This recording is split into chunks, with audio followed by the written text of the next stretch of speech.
Okay, welcome everyone. This is a second game between LiquidHuk and MouzThorzain. Let me take a drink of my delicious water. Oh, H2O, yeah. So, a little backstory.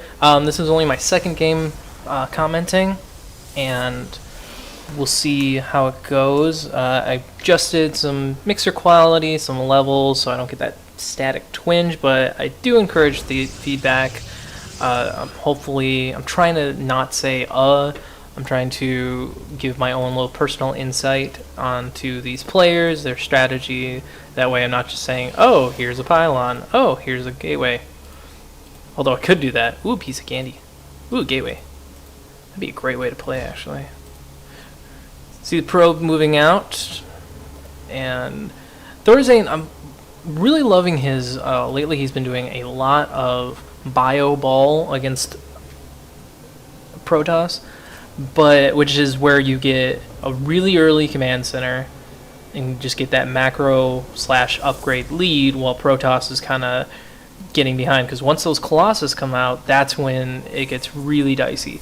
Also when High Templar, everything else. So see a little bit of probe harass going on. And actually, let me just adjust the master volume just a tad. That way I get, there we go. Tell you what, just a little bit more for everything. This is still a work in progress, guys, so bear with me. There we go. So, hope my voice, you can still hear my lovely, lovely voice.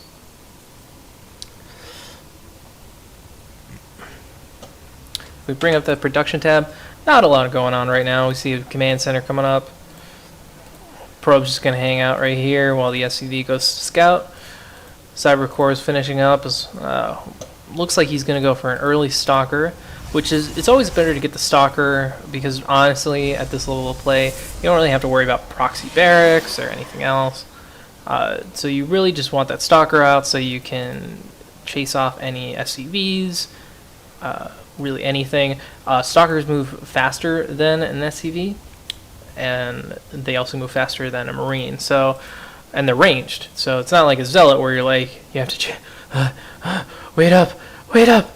You can just, oh, I'm gonna shoot you now. Two Marines are gonna chase off that probe. See a bunker going down. This is really gonna help this expansion because all you can do is put a supply depot here, and with a bunker, and it's really hard for anybody to get up here.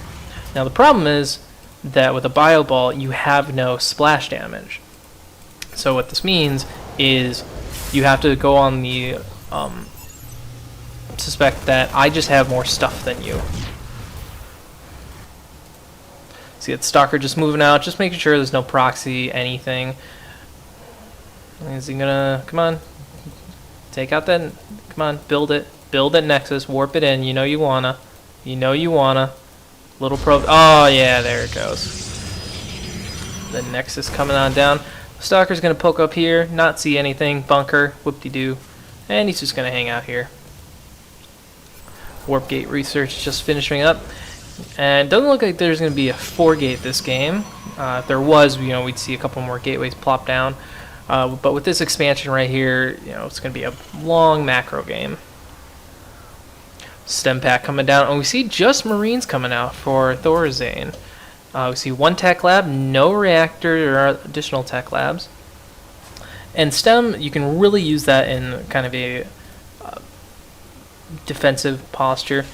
What's also really good, and if you know this already, I apologize. Oh, it looks like, oh, Stalker just survived. But if you click on a bunker, you can actually stem Marines right in there, which is really good because, hell, the bunker goes down anyways, you're going to be in trouble. So really, you just get free stem.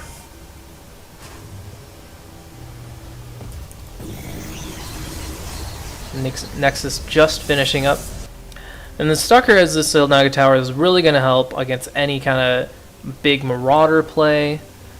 He saw all Marines, so he doesn't need to worry about early Marauder pressure. He's going to just be able to safely take this Expo. and plop down a couple additional gateways. Now we do see a robotics facility, so probably going into some Colossus tech. Probably not some really gateway focused play. Right now the Terran is just barely ahead in workers, but we see that Nexus Energy plopping down, and it looks like he's going to Chrono Boost out an early Observer. This is just for any early Banshee play, because all those Marines did kind of scare him. He only saw, I think it was 7 at the time, so it could be Banshees, he doesn't know. He's going to have those sentries there just in case. Now what's great about getting these sentries out so early is that if a big push does come, you can wall off, get some emergency stalkers out, and then you're fine. Additional gateways coming down. Observer's going to pop in. See that there's no Banshee tech, just a lot of bio, so he's going to be happy with this robotics facility.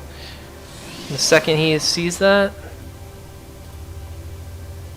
yep, so there's nothing. Cool, I can do my thermal lance now.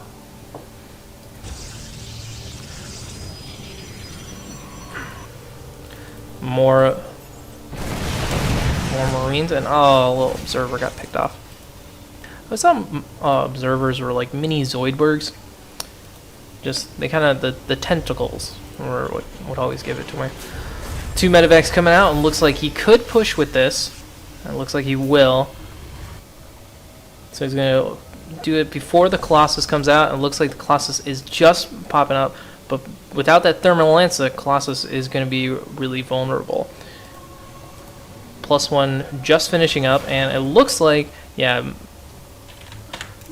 combat shield and concussive shells, and he's going to get there right as combat shield finishes. So these are going to be fully upgraded Marines and Marauders with 2 medevacs overhead. Now the Colossus just got out though, so it could go either way. Marine's going to stem up there. See that there's nothing, or doesn't like what they see. A couple more stalkers warping in. Observer sees everything that's going on. So 1-0. See how it goes. Tries to get it. Oh, a bunch of pro force fields. Tries to get the pickup. Now medevac goes down. Now there's only 1 medevac. Another bunch of force field goes on. Wow, that's just splitting this army, and Thorzain realizes that he needs to go home. But wait, he's going to go in for trying to try and get this army. He sees another Colossus up, and looks like Thermal Lance did finish up to now this Colossus. Four Marauders. A couple Marauders and medevacs up at the Zelnaga Tower. Looks like Huck's going to finish it up. All those sentries are gone though, so he can't force field this army. Gonna back up a little bit. Now if Huck keeps pressuring this, he's also gonna be in trouble. This army is not that big. Yeah, it's got 2 Colossus, but a couple 6 Stalkers is not enough to break through all this. Especially with upgraded or fully upgraded Marauders +1. And will he go? Vikings coming out just in the nick of time. Gonna get a couple of volleys off. Mass repair going on. Looks like those SCVs are going to get back to work soon. There you go. Little medevac healing up a little Marauders. An additional barracks going on. He's fully committed to this bio play. We see Zealot Leg Charge coming down. Now Zealot Leg Charge does take longer than Blink, but the great thing is that because charge, it makes Zealots a lot more effective if you're in a attacking position, where if you're in kind of a harassing or retreating position, obviously Blink is better, because you can just, if you're harassing, you can poke in there, blink right away. But Zealot Legs, you can literally charge them in instead of the Zealots, being slower than a fat girl in high school. Wow, that was mean. Oh well. See Factory gonna come in and just poke around. Suicide Factory. Reactor coming down for the barracks. this is something you really got to get used to when you're Terran, is building placement. Because it's not like when you're a Protoss and you're just like, oh, I got to build everything around the pylons for obvious reasons. Or a Zerg, where building placement really doesn't matter unless you're maybe in the lower leagues and you want to prevent any cheesing, or maybe Zerg versus Zerg. But because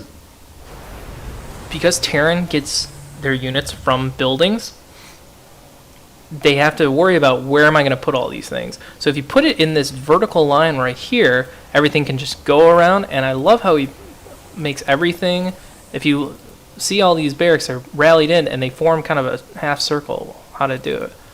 And you also see the starports are just rallied to the natural, but there are only 2 of them, so it really doesn't matter.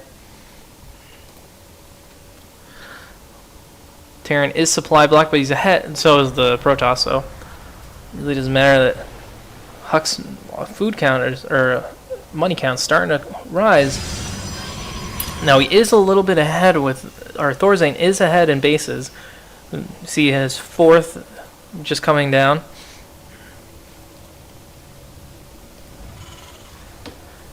And it looks like this army wants to move out. That Viking count is huge. How many is that? That's 8, so 12? 12 Vikings out for Thorzain. So those, all of them will just be able to roast away any Colossus. And basically what you want to do is, this might be a little bit of overproduction of Vikings. I would much rather see those as medevacs, just because the rule of thumb is 3 Vikings to every 1 Colossus. So right now, 3 Colossus, so there should be 9 Vikings. Really, 3 more medevacs in this army would be a lot better. A couple volleys going off on the Colossus. Now the other problem is that right now, Thorzain just has no ghosts. Some ghosts on this army would be huge. He does have 3 coming out, but he's going to need probably a lot more to take on this army. +1 armor is done, and it's going to make those Zealots a lot more tanky. And it looks like we're going to see some high Templar attack coming in. We see Psystorm on the way. Psystorm with Colossus just melts any bio ball. I mean, that is the hard counter to everything. I hate saying counter, but if you use good control, good at everything else. But it's so hard because what you got to realize is that, imagine this is the storm right here. You have 2 options. One, you could take that group that's stormed and move it through, but that leaves this, let's say this Marauder, makes him go all the way through the storm and pretty much delay it for the entire thing. And then that gets progressively easier as you go in the direction that you want to go, but that's assuming there's only 1 storm. See, big engagement. All those Colossus went down. Looks like a lot of Vikings too. Like Archon's out there, and right now these are at 2-1 weapons for the Protoss. Hopefully now the Protoss is starting to get ahead in upgrades, which is something you never want to have happen with a Protoss. We do see that weapons and armor level 2 are coming up, as well as Terran ships level 1. That's going to make those Vikings roast away those Colossus even faster. And I don't know how I feel about this, because basically when you have a longer game like this, more macro-oriented game, looks like we see a couple Vikings just scouting around. They wanted to do some harassment at this expo, but just kind of got awarded away.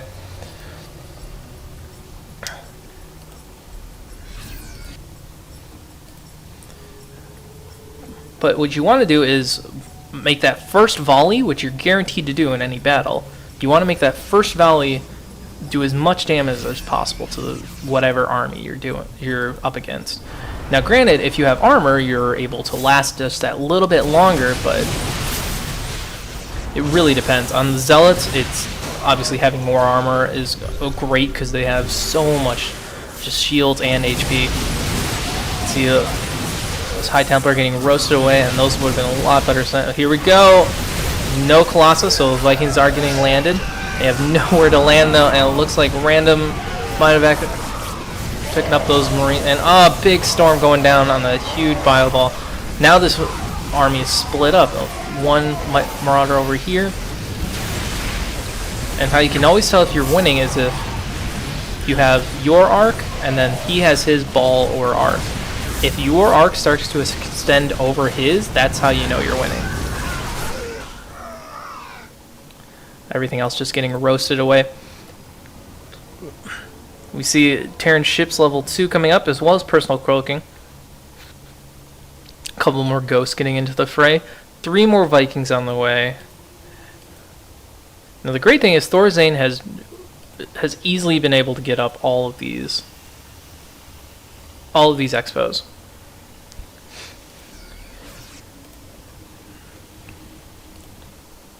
So Protoss is still getting a lot of Chrono Boost on everything. Granted, it's not that big of a deal later game, but if you think about it, you could be Chrono Boosting out another Colossus, another upgrade on either of these forges. Twilight Council, who cares? A couple photon cannons just for, and I like the placement of these photon cannons. Basically, if you want to get to all my important stuff, you got to get through these. And at the very least, these are gonna, these 3 photon cannons are gonna delay you until I can get back there. And then once you're in my base, you have 2 choices. 1, you run, in which case, well, I only killed 3 cannons, or 2, you commit to it and snipe off the Templar Archives, or maybe the robotics facility. If you're really lucky, you can get the Robo Bay. But the more important thing is that big drop just got roasted by all this army, which is back in the base now.